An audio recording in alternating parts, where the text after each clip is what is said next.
ground, don't get caught in the mosh pit.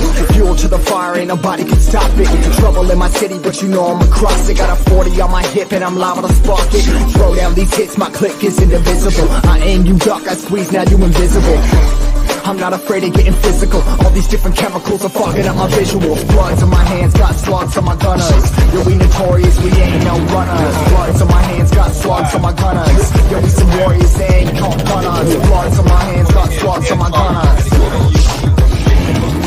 Bloods on my hands, got slugs on my gunners.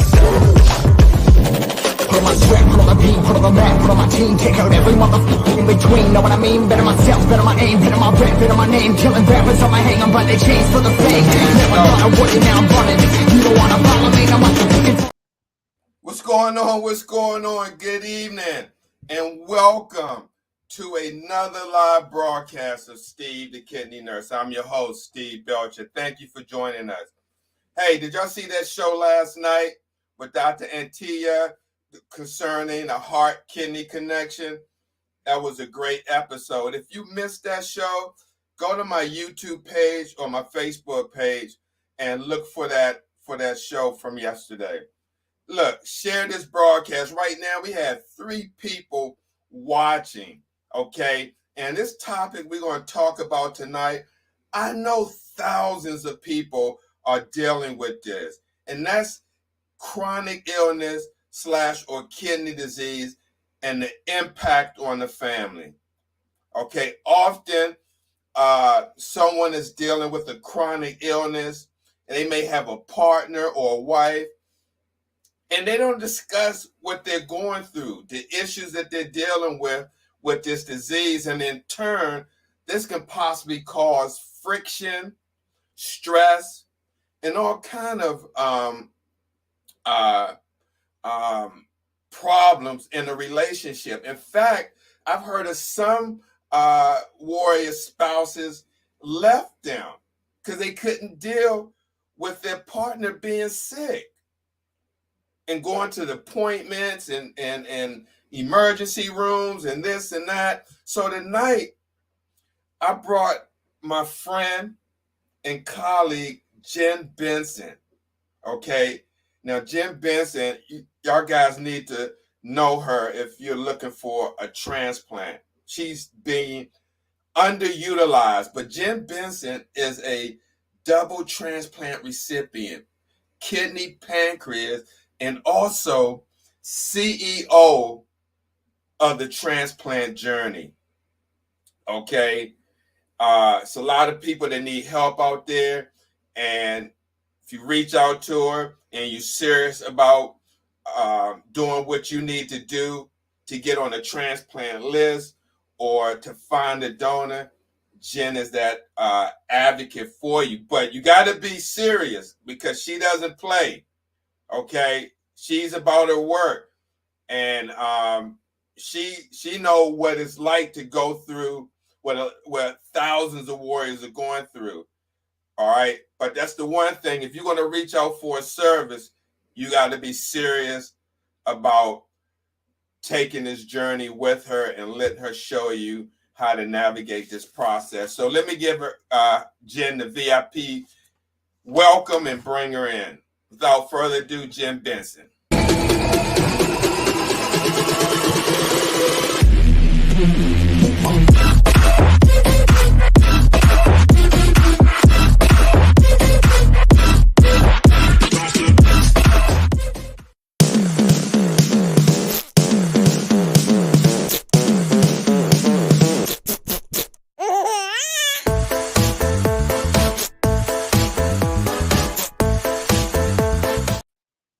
Hey, Jen, how you doing? I'm good, Steve. Thank you. Thank you so much for having me. Jen, thank you for coming on at the last minute. You know, this morning I was thinking, I said, instead of just doing this by myself, I need to reach out to someone who has been through this process with their family, even though, I mean, you were married as well, too, but Yep. Been through this process and know what's going on. So before we actually talk about the topic, can you just briefly share with the audience your experience with dialysis, transplant, and how you got to where you're at today as CEO of TransplantJourney.org. Yeah, absolutely, absolutely. So, just so people have some background on me, just so everyone knows and they feel comfortable. I just want to let you guys know, please feel free to write to Steve, email, comments, whatever you guys feel most comfortable addressing him. I'm an open book, so if anyone wants to reach out to him and ask further questions, I'm happy to answer any of them. I was a type 1 diabetic for over 25 years and ended up needing a kidney transplant. And it was because of a kidney stone, actually, that put me into septic shock in the end. And I spent 7 years on hemodialysis, and I ended up deciding to go for a kidney and pancreas transplant. And I finally, after waiting for 7 years, received my second chance at life at Columbia New York Presbyterian. And it was an incredible journey. I was married at the time. And Steve, when you asked me to come on the show tonight, I thought it was an incredible topic. I was thrilled to do it because, my family was very supportive, as was my husband at the time. But what was so amazing to me was my husband and I kind of parted ways after my transplant. Very supportive when I was going through it, but he didn't understand after I got my transplant. He had a different set of expectations for me after I was transplanted, and that was really difficult. So that's what I kind of can really shed some light on for people tonight. Mm-hmm. But I formed the Transplant Journey because for me it was a way of giving back and saying thank you to my amazing donor hero after. And what the Transplant Journey really does is we help people navigate the entire process of transplantation, and we work with all organ disciplines. We really are more mainly focused on kidney and liver, but we will help people, like I said, on all the organs. And we'll help people truly navigate the entire system because it is so complex and so overwhelming. And we don't just help the patients, but we will help family members as well. So feel free to reach out to us in any regard. And that's long story short, really. Yeah. Wow. Wow. Now, Jen, when you were going to dialysis, you were married and your parents were taking you as well, right? Yes. Yes. Now, when you were married and your husband was dealing with this, was it hard for him to deal with you being sick? Yeah. Yeah. He unfortunately he did not get much support from his family.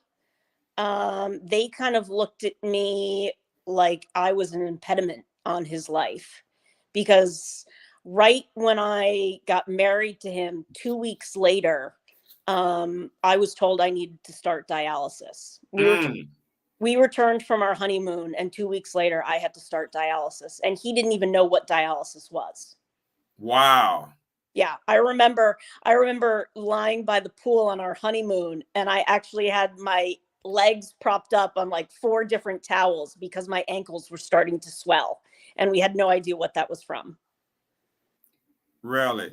Yeah. And so when you found out, or when he found out, what kind of emotions, if you could share, did he go through? He was very supportive. And interestingly enough, when he asked for my hand in marriage to my dad had said to him flat out, listen, and we had no idea. I didn't have kidney problems at that point, but my dad said to him, listen, you're marrying a long time diabetic. She's going to face tons of problems for the rest of her life. She's been a brittle diabetic for years and years and years. Listen, we're giving you the okay to back out of this. You do not need to marry her at this point, and we will hold nothing against you. honestly. Like, it's okay. You don't need to embark on this journey, so to speak. No resentment, no anything. Like, it's okay. We know you love her, but if you want to back out now, like, it's okay with us. And he said, no, I love her. I want to do this. I want to do this. And we all thought, wow, what a stand-up guy, what a stand-up guy. He's going to be great. And then truly, when I got sick with sepsis, he was still there. He was great. He was unbelievable. Stood by my side. He was truly a rock through it all. But yet, rarely did he take me to dialysis. Rarely was he there. It was my parents who did the driving back and forth to dialysis. And I was extremely sick at dialysis. I mean, I was the person who had the little emesis basin, which was constantly overflowing in the car. I had the baggies that I was, throwing up into because I was so sick. The pounding headache from dialysis, because my blood pressures were just up and down like a yo-yo throughout. They couldn't regulate my blood pressures. Let me ask you this. In my information that I have tonight on doing my research, it says that the impact kidney disease and dialysis treatment can have on the family ranges from your daily routine to your interpersonal relationships. Some changes may bring you and your family closer and help everyone see what is really important. Other may cause stress and friction. In your relationship, what did you see? Did you see it bringing your family close together, or stress and friction? Because I know with a lot of people it's causing stress and friction, but in your situation, what happened? You know what? My family is very, very small because I'm a single child. So between my parents and I, we've always been very tight and very close knit. So we remained very close and tight knit. But I'm going to say with my husband and my parents, it brought immense friction. And I'm going to say there was even jealousy between my parents and myself and my husband. He felt like a complete outsider. Because my parents were doing the driving to dialysis. He would occasionally drive me to dialysis, but he was also working. He ended up working from home. His company that he worked for was amazing and supportive, but he worked from home. But because he was working from home, he also couldn't drive me to dialysis because I went during his work hours. And he was trying to be accommodating to me. But then my parents would come in and be taking me to dialysis. They became resentful because they would see him at times, lounging on the couch during work hours. And they'd be thinking, oh, wait, he's supposed to be working. Why is he lounging on the couch? He should be like sitting in an office or at the computer doing his job. Why is he lounging on the couch? That looks pretty lazy in their eyes. And then he became angry at my parents because he thought they were micromanaging my health. And my parents were like, shouldn't he be doing this? He's your husband. So there was kind of like a feud and a war between them over who should be doing what role in taking care of me. They were all trying their best to take care of me, but they were constantly overstepping each other on their roles. Right. Now, let me ask you, Jen, you work with a lot of patients who are seeking transplant. Do you see this problem with individuals that you work with, chronic illness or kidney disease having an impact on their family? Yeah, absolutely. I mean, I try not to overstep, and I really just let patients share with me what they're comfortable with sharing in their personal lives and stuff like that. And so I don't ask questions. I just let them share what they're comfortable with the sharing. But everyone seems to have issues in terms of family life. And a lot of times there are patients who have no support. And those are the patients that my heart really goes out to, which is one of the reasons why Transplant Journey has a support group that we have virtually that meets twice a month. Okay. because I think it's really important. And support groups, I think, are huge, because in my opinion, I didn't have that when I was going through what I was going through, and especially now with Zoom that's available to people. It's best if you can talk to others who are going through what you're going through, because unless you've walked the walk, you can't talk the talk. Oh, um, absolutely. I agree with that. you can't relate to something unless you've gone through it or are going through it yourself. Unless you've had a bloody nose, you have no idea what a bloody nose is like. It's that kind of scenario. So that's why I think support groups are really important, and you can hear someone else's experience and you know what it feels like. So I think support groups are really important for people who have chronic illness. And I'll give a perfect example. When I was a young diabetic, my mom used to always say, "Oh, Jen, you need to go to a diabetes camp," and I wanted nothing to do with it. I fought it like no other, and I said, I don't want to go sit around with other diabetics and listen to them groan and complain about pricking their fingers and taking shots. And now looking back on that, I kick myself for it, because that probably would have been one of the best things for me. Yeah. Sure, Yeah. sure. Now, they say that with chronic illness, there's going to be some changes with the family. Mhm. Um, and some changes, like for instance, one particular change is time management. That Mhm. can be an issue. Mhm. If your loved one, say if someone chooses to do in-center hemodialysis, being at the center 3 days, 3 days or Yeah. nights a week can add a time crunch, because Yeah. somehow you will still need to fit in other life activities, Yep. right? You got to do other life activities Yeah. that can't stop, like buying groceries, Yep. cooking, Yep. and cleaning and paying the bills. And this can take about a few weeks to figure out a schedule that works for the family. But Of course. again, what if no one talks about time management, and the family or the couple is going on assumption of just doing it, you know, right at that time instead of planning? How important is it to be prepared if you know you're going to be in a position like this and have a family, to know, like for instance, time management? It's How it's do you be prepared for that? it's absolutely huge, because it's not just the time of the dialysis, right? And that's what they don't talk about. It's driving to the center. It's waiting at the center for your chair. It's waiting for the clot. It's, are you going to feel good the minute your treatment ends? Not necessarily. So you might need to hang out for 15 or 20 minutes.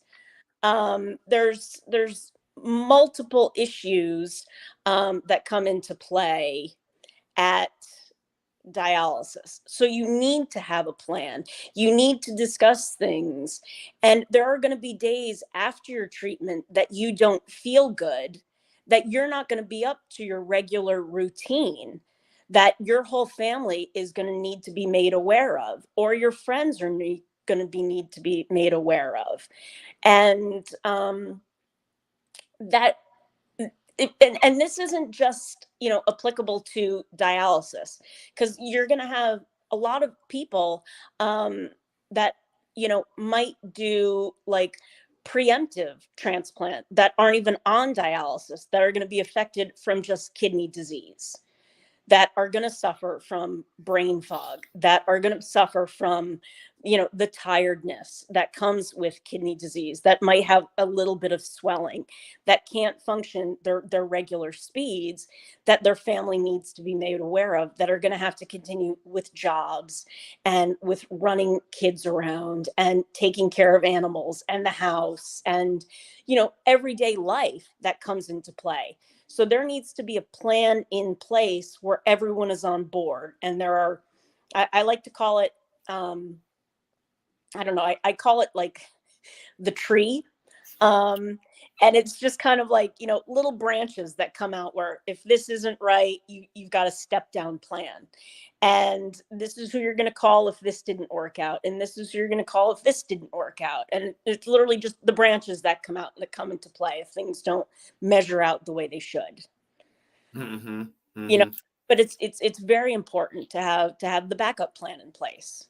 Absolutely. Absolutely. I agree because again, life doesn't stop when someone has an issue like a chronic illness like dialysis. Bills still got to be paid. Like you said, chores, if chores were being done, errands, a lot of stuff working. And how do you fit that around your treatment time? What if your wife is working and or your spouse, husband, and a bill need to get paid or you need to get somewhere to do something and you got to do, and it comes on the dialysis day. Yep. Then it's the stress of, oh, I may have to get off the machine early because I got to go take care of something. Yep. And Yep. then now you're interrupting your treatment to take care of everyday life. Now you're putting your treatment in jeopardy. Yeah. And you can't do that. You literally can't do that. Yeah. Yeah. Mm-hmm. And I mean, I had someone that was horribly, and again, I reflect on all of this now, what I went through, but when I was on dialysis, I had what's called C. diff, which is, see, you can probably explain it better since you're, the one with all the degrees and credentials and all the fancy titles and stuff. But Okay. like the stomach infection that was reoccurring constantly. So I had constant bouts of diarrhea. And I was starting to miss a lot of treatments of dialysis, and it was really interfering with my clearance, which is no good. And there was this one head nurse that finally said to me one day when I was like, listen, I can't come in. There's no way I can literally step away from the toilet. I can't get myself to dialysis. And this was a horrible charge nurse that just said to me, Jen, put a diaper on and get your butt into dialysis. Mm. And I kind of thought to myself in that moment, I was like, that is the coldest thing I have ever heard in my life. I was a 31-year-old grown woman, and for this charge nurse to say, strap a diaper on and get your butt to dialysis. I mean, I was in such a fragile mental That's ridiculous. state. To hear that, I was like, what? And tears were just streaming down my face. And I'm thinking, what? How am I going to get myself in a car? And literally, you want this young woman to put a diaper on to come to do dialysis? The whole thing was just horrible. And I thought, how cold-hearted can you be to tell someone to do that? But now looking back, I understand this charge nurse didn't want me to miss a treatment because I know that's not good for me, because it would mess with my dry weight. I would suffer till my next treatment. I understood, you can't miss treatments because that's not good for you.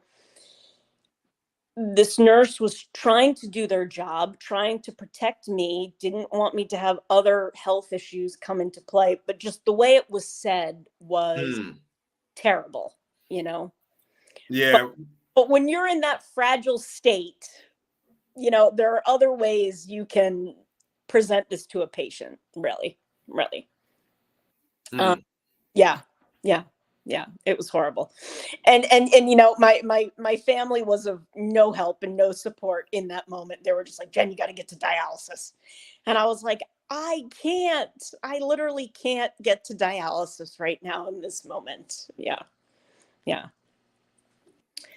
So Wow. Now I've seen, no, I was just going to say, we do have a lot of patients that call in that suffer with diarrhea that can't make it to treatment. And, we may suggest that they take Imodium AD and try to make it in.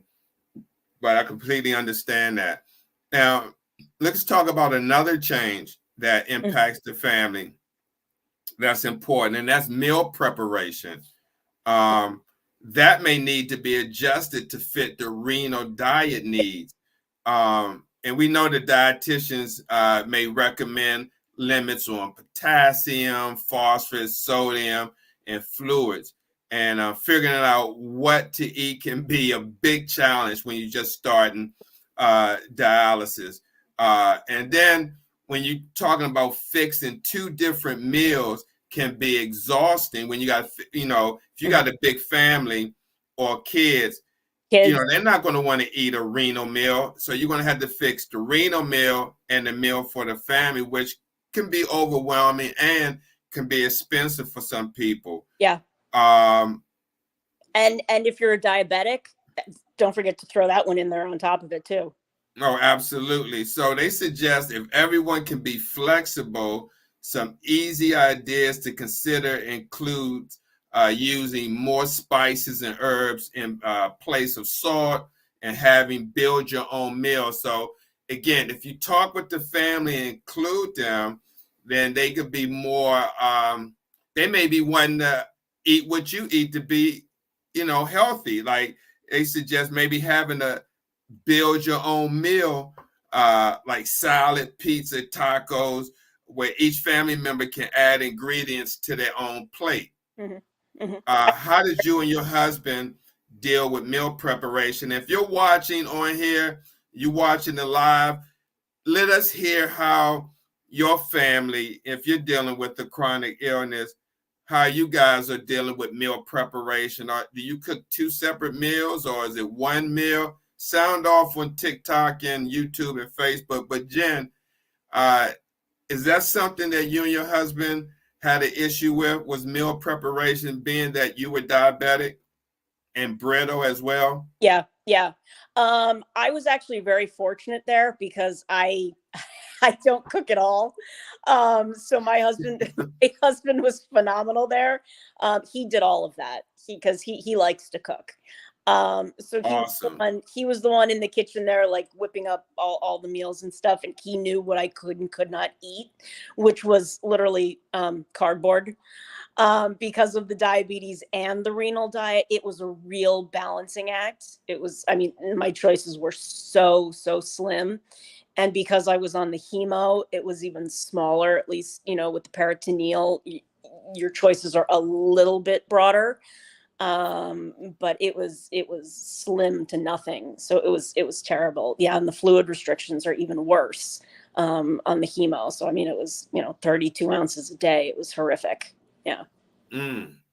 Wow. Let me look at some of these comments. Not in our country, most of us can't afford to have a machine at home.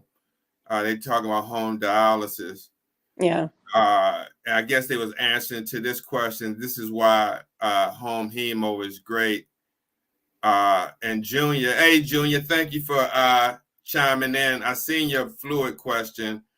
Dialysis does not discriminate, can happen to anybody. Thank you, Junior. I appreciate that. But even Tamika mentioned, and this is what I was telling you, Jen, that is doing really well. Tamika that graduated from law school, criminal justice and working. But she even mentioned support groups are definitely needed in the dialysis community, which is lacking, or some support groups make themselves private and not open, to many people. So that is true. I think support groups are definitely needed more. Let's talk about something that also happens with chronic illness and impact on the family, and that's family roles and finances may change. Yeah. Okay. Ours did dramatically. Yeah. They say most dialysis patients. Yeah, and if you're not dealing with dialysis or you're dealing with another chronic illness, you could just put that in place of dialysis. But it says most dialysis patients need treatment for anemia, a shortage of oxygen carrying red blood cells that can make them feel tired and weak. All right. If your loved one can't do chores, he or she used to do, someone else would need to take them on or trade chores. If your loved one was the main wage earner and can't work, your family will need to figure a way to live on less money, or you may need to go to work or increase your hours if you work part-time. Now, how important is that to plan for the shift of roles if the wage earner becomes impacted with the chronic illness? So just what was very interesting with my husband and myself was we were both working prior to this, before we were married. We got married. I got sick. Obviously had to stop working because I was extremely sick while I was on dialysis and waiting for my transplant. So he was the only wage earner. And then while I was sick, he lost his job. And we had to really cut down, watch our pennies. And I mean, really, really tighten the belt extremely. And after I was transplanted, he still didn't have a job. And then I went back to work after I was transplanted. And he did not get a job after that.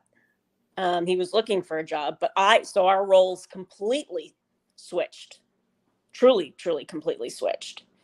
And it was interesting because he really, after I was transplanted, enjoyed the role of being the martyr.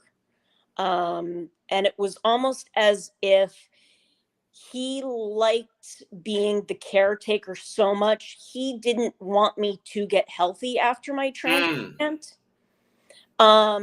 Even though he loved the fact that I was transplanted, he expected me, I mean, my surgery was 11 hours. And wow. Yeah. And, obviously because kidney panc, it's a little different than just a kidney. And I was in the hospital for 11 days. And it took me a year to recover from my transplant, which was exceptionally long, but that's because I was so sick and stuff. So that's like a whole nother story. But it took me a year to finally get walking back and everything like that. But after that, and I was back, it was as if he wanted me to kind of stay the fragile, weak person that I had turned into while I waited for my transplant. So he couldn't quite cope with me becoming this healthy, new, vibrant person again after I'd been given this amazing gift of life. And it was very, very bizarre that I now became the breadwinner. Wow. Do you think that happens a lot with other couples? Honestly, I don't know. I couldn't really say. Mm-hmm. Yeah, I can't really say because I haven't asked that question. I haven't really been that nosy into people's personal lives to ask that. That's just speaking from my own personal experience. But yeah, it's like he wanted me to stay sick and weak and feeble almost. We're since divorced. And that was one of the reasons why we got divorced, because I didn't think he was that happy for me. But immediately following my transplant, which was very bizarre, he expected me to be this like superwoman and heal instantaneously. And was angry because I wasn't out like walking miles right after my transplant. And my doctors had to tell him, listen, your wife just recovered from this massive surgery. She's recovering from a massive surgery where she didn't walk for 7 years. Give her time to recover. And it was like he couldn't accept that fact either. So he went through many stages after my transplant. Mm-hmm. Yeah. Check this out. Valerie Sales, thank you for joining the show, Valerie, and thank you for making this comment. She says that she is blessed with the fact the state pays her spouse to take care of her. Yeah. Mm-hmm. Now, I see. Now, I don't think a lot of people may know about that. Yeah, Medicare. that they could check into if their family member, just got diagnosed or they got to take care of them, that they may be eligible Hmm. for this type of program. Yeah. But let me ask you, um, one of the recommendations that is suggested when you have a family member or in the family dealing with a chronic illness or even with kidney disease is to learn about the disease as a family. Okay, it says learning about the disease together is one way, of acknowledging the fact that everyone is affected. Yeah. What are your thoughts on that? I think that's huge. I definitely think that you learn together, you're more supportive together, it's less overwhelming and less scary for everyone. Yeah. Yeah, I mean, I've seen that a lot where you have families that don't know what's going on with the person. They just know that their family member go to dialysis, Yeah. but they don't know any more than that. Yeah. I think in situations like that, there are fears of death. You have irrational fears of oh, they're going to have a heart attack, or something's going to take them out for some crazy story. You pick up a lot of misconceived myths that you hear on the street that come that way. So I think all family education is very important. Yeah. And even talking with children that are at Even young age kids. appropriate Yep. level. Yep. Young kids. You can you can age appropriate education. Absolutely. With any disease and any illness, of course. Yep. Yeah, yeah. Hey, Candace, thanks for joining. Uh, yes, absolutely, absolutely. Hmm. The second step they talk about in um, trying to bring your family together and learn about this disease is to work together on creating solutions and strategies to meet the many challenges brought about by chronic kidney disease or any chronic illness. Make sure everyone has a chance to talk and a chance to suggest solutions. It's a good way to get everyone working on the problems together and making the necessary accommodations and compromises that a new family way of life may bring. Hmm. So maybe if it means where,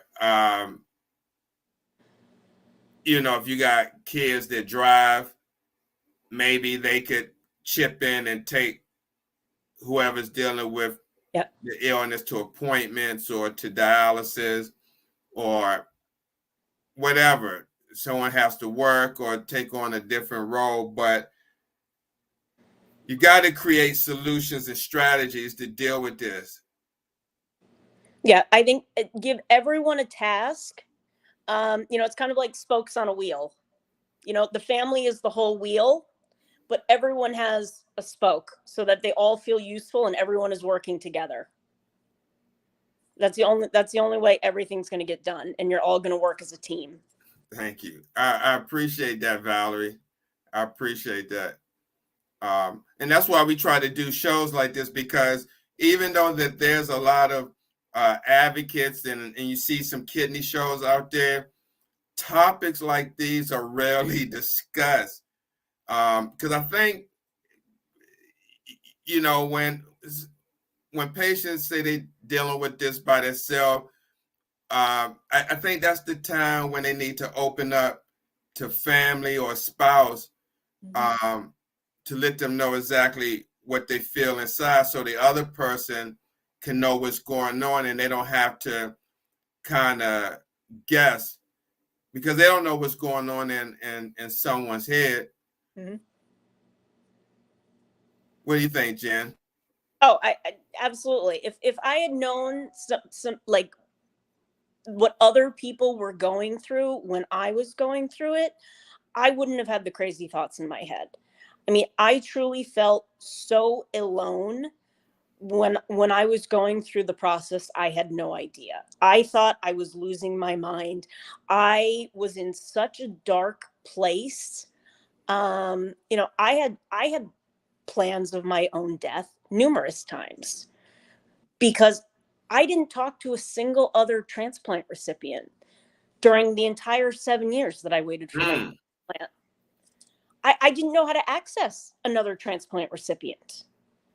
You know, meanwhile, my mother was emailing with some woman that was in her 50s who had had a kidney and pancreas transplant recipient 10 years prior, but I wasn't talking to that person.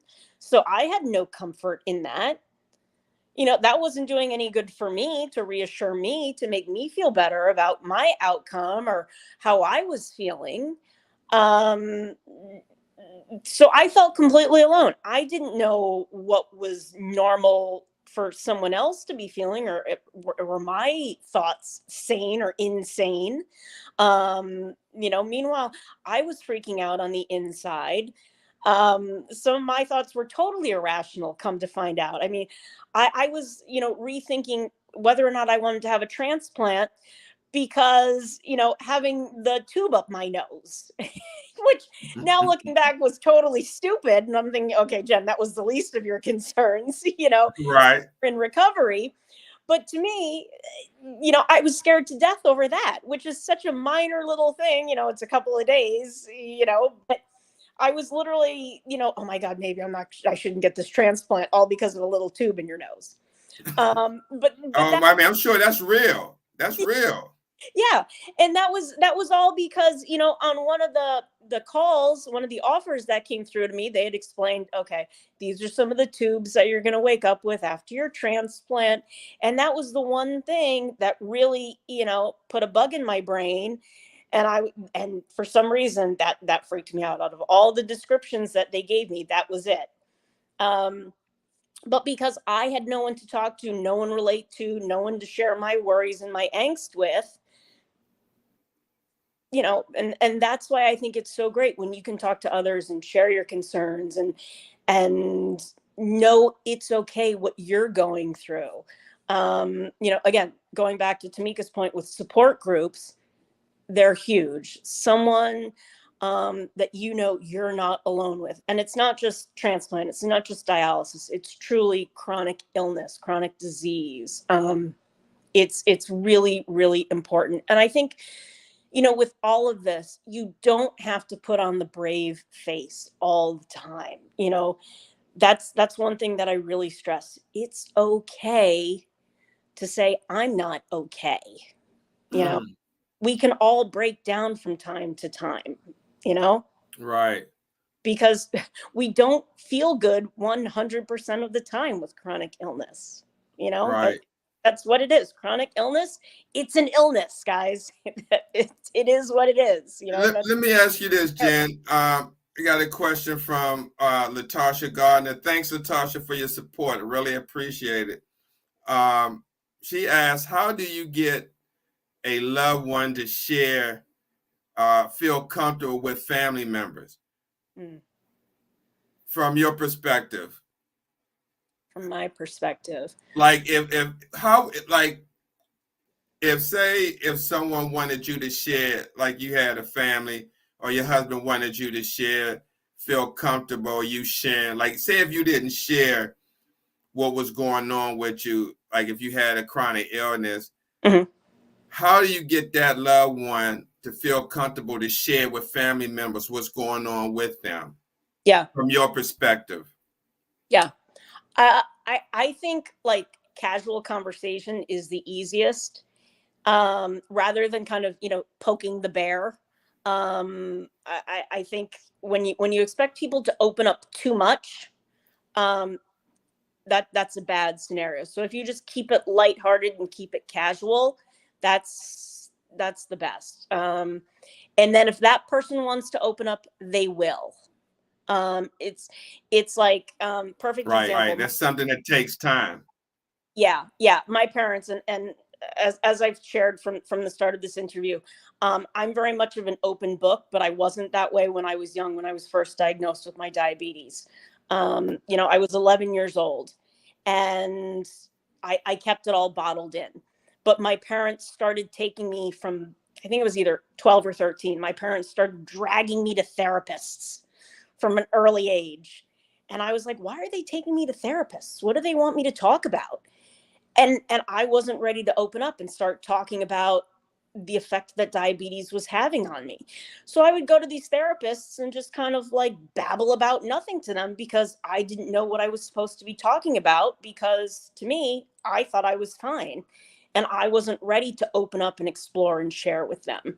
It wasn't until I actually turned 26 years old that I knew I had stuff to open up and share about, and I was ready to truly talk about the effects it had on me mentally. So I think if you just keep it casual, like, hey, how are you feeling today? Or if you start talking about yourself, sorry guys, people will start to open up about themselves. But keep it light and casual and open, like, oh yeah, I've been suffering from this, or yeah, I've been coping with this. And then you'll know how comfortable that person is, if you share about yourself first. But don't start with, oh, I'm feeling terrible, I'm an emotional wreck, and you can judge their level of comfort with you and how deep they want to take it. Absolutely, absolutely. And then a third way, a step that can help, that I think this is very important, and you can shed light on this, is to seek out and accept the assistance and resources that one will need to be successful. There is no reason to go it alone. Whether as an individual, as a family, it's too easy to become discouraged or burned out if you try to do it all yourself. Allowing extended family member, friends, and neighbors to provide transportation or do shopping or other chores is a smart way to include others who care and want to help, and to provide a needed break to family members. How important is that? I mean, because, like, for instance, and this probably may not have anything to do with this, we can come back to this, but why do you think it's hard for a lot of people to accept resources and assistance, especially when it's right there in their face? For instance, you have a support group that's free. You offer a lot of services to help individuals to seek a kidney transplant. Why do you think it's hard for so many people to reach out or to participate in these activities that in turn will help them or benefit them with their situation? Because we all have our pride. We all think we know better. We all want to be better than we are. We don't want to look weak to people from the outside. That's our own self-worth. None of us want to look weak. I think that's just our innate human self-value that we give ourselves. No one wants to look exposed. Right. And I think if like with the support groups and a lot of assistance that's out there, I think a lot more warriors should reach out and push past that pride if they're dealing with it. But, like, for instance, tonight, this conversation, this discussion, I mean, we talk about there needs to be more emphasis placed on education and getting kidney disease put on the map. But when you're doing shows like this,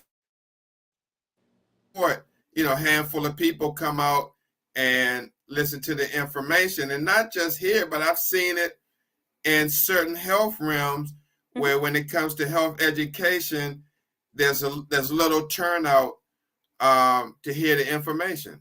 Yeah. Yeah. Yeah. I personally don't really understand why that happens myself. Even at transplant centers, when they're putting out the information, and I feel people don't show up until it's crisis mode, and then they expect all the answers. And I think that's just the nature of the beast with humans. That's how we react. We're very nonchalant with everything, and then we go into full on panic mode, and then we scramble for things. It's kind Right. of like the story with, what is it, the ant and the grasshopper, and most of us are the grasshopper. Not many of us are the ant who, prepares and has, the staple of food and everything. Most of us are the grasshopper who, goes through life. And I don't know, I could be confusing the two little creatures. But most of us just kind of go through life very, fun and frolic and stuff, and not many of us prepare and stuff. And instead we should be getting the education and preparing and having all this knowledge so we know exactly what to do, but we don't. And then when push comes to shove in the end, it's, oh my god, crap, I didn't know this. And then all hell kind of breaks loose, and it's, now what am I going to do? And unfortunately that's where we are with a lot of these diseases in the end.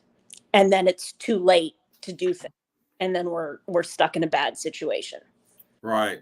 Yeah. So we're kind of coming down to the end of the show, but just to kind of recap, if someone's watching this right now and they get hit with a chronic illness, or they have one and they have a family, right? We can agree that they should learn that disease or whatever's going on as a family. Best thing I can honestly try to say is, if you realize you've got an illness of any kind, try to do genetic testing with the rest of your family members. There are so many great companies out there that will do genetic testing and see if you can be proactive with the rest of your family member, especially if you have young kids, so that you can maybe take the steps to prevent it in your young kids. That would be some of the best advice I can give you. Try and work together as a family best you can. I know it's really, really hard, but time management is key to help with all of that. And like I said, if you look at a wheel, give everyone a task so that you're all working together, and the spokes really key. Truly, you can all make things work together. Love, communication is best. Communication first and foremost with a family, to really designate even time management when it comes to meals, when it comes to dialysis, when it comes to doctor's appointments, when it comes to medications, when it comes to insurance, Medicare, Medicaid, all of that really, really come into play. You need to work as a team with your family, your transplant centers, your doctors. All of that is with any type of illness, whether it's transplant or chronic kidney disease or any other disease that's out there. Yeah. Oh, absolutely. Absolutely. Now, if someone's watching right now and they wanted to participate in your group, Yeah. share with them how they get in contact with you and find out about your group and everything like that.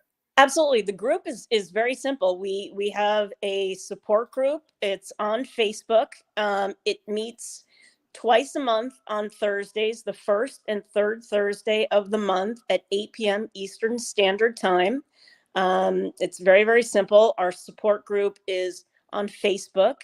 It's Transplant Journey support group, and it's open to anyone and everyone that wants to join. Oh, that's awesome. That's awesome. And just share a little bit about what your organization does other than the support group. Yeah, the organization really helps anyone navigate the transplant process.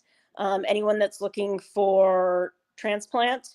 And we will help people in terms of selecting dialysis modalities, helping them select transplant centers, looking for low waitlist transplant centers around the country. And we will help them with transportation. And we're also trying to help people with angel donors. That's what we're looking to do in 2023 as well. Right. And you just don't help people in Connecticut. You work with people around the country, correct? Around the country. Mm-hmm. Yeah, absolutely. Absolutely. We're just based in Connecticut. That's about it. Yes. Yes. Well, Jen, hey, I really appreciate you coming on for this hour talking about kidney disease, chronic disease impact on the family. I'm sure, I mean, this conversation could go on for hours, but we know the time frame that we have. But I definitely look forward to you coming back on and talking about more kidney disease information that's happening.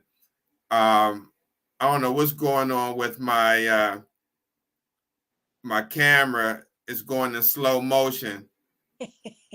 And so it got me freeze framed on here, as you can see. Can you see it? Yeah, I can see it. You're a little frozen. And it had to happen at the end.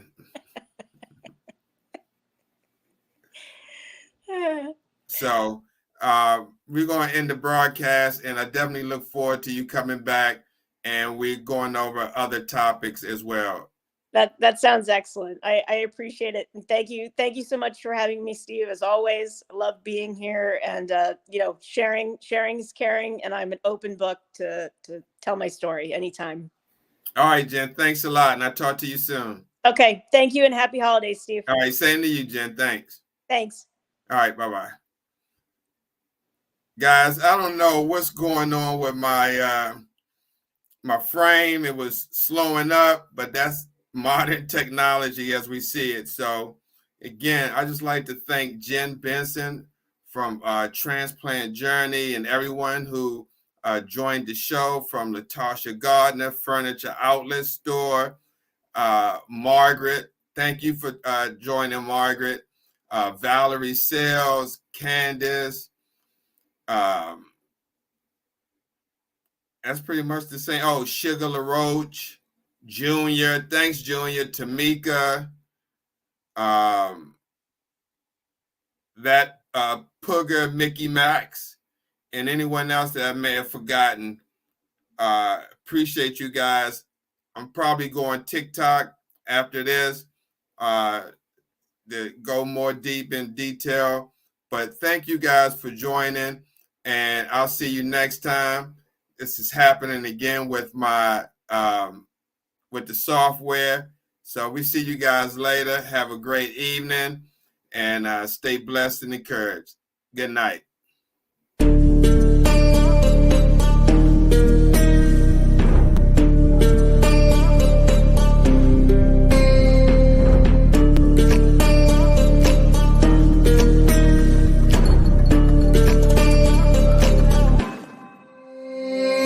Warriors around, don't get caught in the mosh pit. Fuel to the fire, ain't nobody can stop it. Trouble in my city, but you know I'm across it. Got a 40 on my hip and I'm liable to spark it. Throw down these hits, my click is indivisible. I aim, you duck, I squeeze, now you invisible. I'm not afraid of getting physical. All these different chemicals are fogging up my visuals. Bloods on my hands, got slugs on my gunners. Yo, we notorious, we ain't no runners. Bloods on my hands, got slugs on my gunners. Yo, we some warriors, they ain't called gunners. Bloods on my hands, got slugs on my gunners. Bloods on my hands, got slugs on my gunners. Put on my sweat, put on my beam, put on the map, put on my team. Take out every motherfucker in between, know what I mean? Better myself, better my aim, better my rap, better my name. Killing rappers on my hang, I'm by the chains for the fame. Never thought I would, and now I'm running.